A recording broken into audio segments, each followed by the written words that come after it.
babu sang dambugal temedere ɓawal ngal ka riyadu salihin ene yewta en kitabu adabi ta'am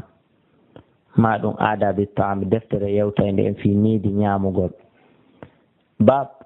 dambugal temedere wamgal no yewten attasmiyat fiwigol bisimillahi fi awwalihi ka fuɗɗagol ñamugol walhamdi e yettugol Allah fi akhirihi ka sakkitorde ñamugol ɗo ɓeedanale en aya qur'an mayn ka hadis anna umar bun abi salamata radiallahu anhu qala omake qala li ma kamila rasulullah sallallahu alaihi wasallam samillah wi bismillah wa kul ñamira bi yaminika jungo ma ñamugo wa kul ñama kadi mimma yalika ko hikki ma kon muttafaqun alayhi wa an aisha tajataminen min aisha radiallahu anha qalat bimake qala rasulullah sallallahu alaihi wasallam nelaɗo maki ida akala ahadukum si goɗɗo e moɗon ñamay falyadkur yo janto ismallah inde Allah nden ta'ala fa idha nasiya so yejjitile yadkura nde o jantoto ismallahi ta'ala inde Allah nden fi awwali ka arande fuɗɗagol falyaqul yo innoy tuma o andite o bismillahi awwaluhu wa akhirahu inde Allah aranu wo sakkitoruwo rawahu abu dawud wa tirmidhi wa qala hadithun hasanun sahih on jabir radiyallahu anhu qala wi sami'tu minani rasulullah sallallahu alaihi wasallam yaqulu maka إذا دخل الرجل بيته سيقول كناتك سودمه فذكر الله تعالى وجنتك عند دخولي كسانغ ناتقول مكو وإن طعامي كسانغ نيامقول مكو فؤقول قال الشيطان وي أنا لأصحابه مكو بين لا مبيت لكم ولا إشاء أدو أم هبالك والو أم هبالك هيرترون فئه وإذا دخل سؤناتي فلم يذكر الله تعالى وجنتك إن دلنك وجنغالي دعاء هيوتتيرتي دونك قال وسلمنالي وناتي تم عند دخوله كسانغ ناتو مكو وإن تاني كسانغ نيام مكو وجنتك إن دل وجنغالي دعاء جدين قال الشيطان إبليس بينا إلي أصحابي دمو بمكو بي قال الشيطان وي وإذا دخل سناتي فلم يذكروا جنتاك إن الله تعالى إن لن إن دخولك ناتب المكة قال الشيطان إن أدركتم المبيت أنهبي كوالد أنهبي والورد وإذا سنير دين كالب النام وإذا لم يذكر الله تعالى سو جنتاك إن لن إن طعامي كسانغ نعم المكة قال إبليس بيانا دون كديم المكة من أدركتم المبيت والإشاء أنهبي كوالد أنهبي كهيرترون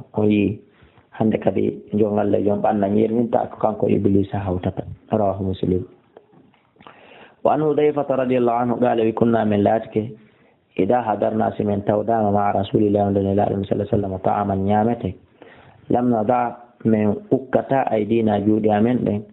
ka nyamete hatta yabda rasulullah sallallahu alaihi wasallam hanela Allah fuddo fa yada yadahu wa da sokeje makko den fuddo men kadi simi ukko fuddo ko andingol en sida hawtude e mawdo ma yumma ma bemma ma karamo ko ma kala tiɗuɗo ma ta ado mettade o inna minen hadarna men tawama ma hondude makko marratan ñande goo to aman e ñamete fa ja'at jariyatun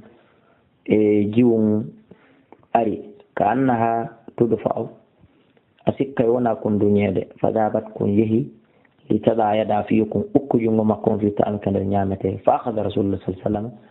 nelaɗo jogiti biyadi ha jungo makko non tumma jaa arabiyun refti aden fulawayankejo kadi ari kannama yuɗo faw hakke on kon kadi ko hawji ayne wona ɗo duñede on kadi ari fokkiti yollugol jungo ngon nder toon fa akhadha biyadihi nelaɗo jogi jungo makko ngon fa qala rasulullah sallallahu alaihi wasallam nelaɗo maaki inna shaytana andeno iblisa yastahillu ta'ama o dagina ñamete o Allah imo daginira ñamete o Allah yudkara nderonkete jantede ismullah inde Allah nden ta'ala to ɗon alayhi e hoore ñamete o wa inna kuni jaabi hadil jariya o ardi e ku jiwon ɗo liyastahilla biha fi yo daginir ku ñamete on ko ɗum waɗi fa khattu bi yadiha mi jogiti jungo makko on fa jaa bi hada al arabi ɓayɗon marsali o ardi e oɗo fulawayankejo liyastahilla bi a yo daginir sabu oɗo yoɗo ar waɗa caf mettora wiyal bisimillahi andi hande kadi a heɗitiɓɓe wi bisimillahi haray lanni deke tun aray adi ɗon wiya al bisimillahi aray iblisa e kono mum ngon haray kamɓe kadi ɓe yollike haray ɓe fof ɓe ukki juuɗe ko ɓeeɗa wiyoyta bisimillahi haray lanni laawade fa akhadtu mi jogiti biyadi jungo on ɗon on kadi walladi nafsi biyadi mi wondiri yo allahjo mo wonki an woni e jungo mum inna yadahu ande jungo makko ngon kanko iblisa ni fi yadino ka jungo an ɗon ɓe jogitimo ma yadayhima wonde juuɗe maɓɓe ɗen kamɓe ɗiɗo jiwun kun e aden fulawajo ɓe hawtindi juuɗe maɓɓe ɗen kamɓe tato jogii tumma dakara ismallahi taala refti o janti inde allah nden kanko ne laaɗo akala o ñaami rawa muslim wan umayyata bon makhshiyi as-sahabi radiyallahu anhu qala wi kana laatiki rasulullah sallallahu alaihi wasallam jalisan mo tooli wa rajulun gorko go yakulu no ñaamude falam yusammillah wa ya bismillah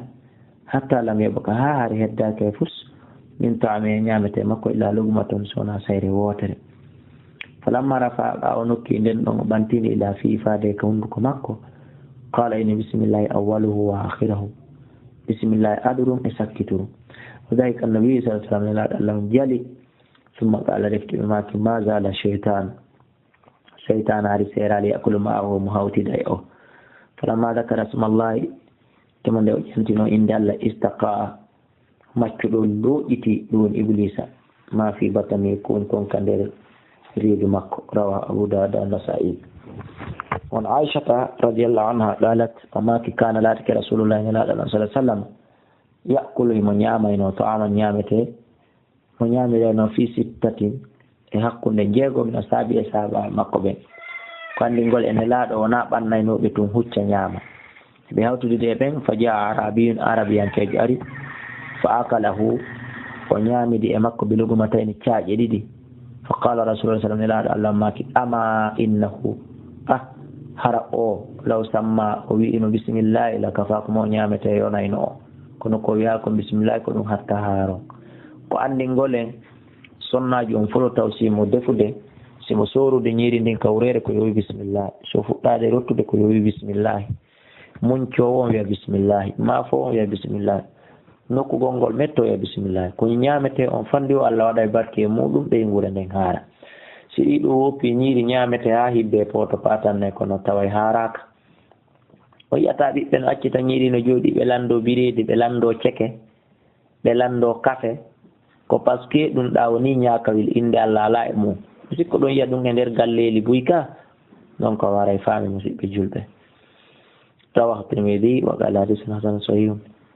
عن ابي امامه رضي الله عنه ان النبي صلى الله عليه وسلم كان يلاتي اذا رفع سوى بانتي مائدة ميام نيري قال ما الحمد لله حمدا كثيرا طيبا مباركا فيه غير مكفي ونا ليونيد ولا مودع ونا غير مكفي وتدوم تو يونو دum men alego wotawara ko dum dum men nyamata yona men taw hara arski amen on heddi wala mo wadda en wata ɗum woni waynor ɗum wala mustaghananta ɗum ɗo woni yondinor ɗum amen gay muɗum rabbana joomi amen rawahu al-bukhari wa mu'adh ibn anas radiyallahu anhu qala wi qala rasulullah sallallahu alaihi wasallam maki man akala kala nyamuɗo ta'aman nyamete fa qala wi alhamdulillahi alladhi at'amani hada mi yetti allah o nyamminno la o nyamete wa razaqani o arskilan nyamete o min wayri hawli minni wala quwwa ko alda e feere an ko alda e doole an kala waɗɗo ɗum ko fira lahu yafantemo ma taqaddama kala ko ardini komin dambi modde bakkatuji makko kono na enen na ɗum waɗete komo ñaami komo jooɗade ɗo yo kona ki fo haari yettali allah yantaki inde allah woni kadi finugol fenane ɓeydita ɗon acce rawahu abu dawud at-tirmidhi wa qala hadithun hasan wallahu a'la wa a'lam.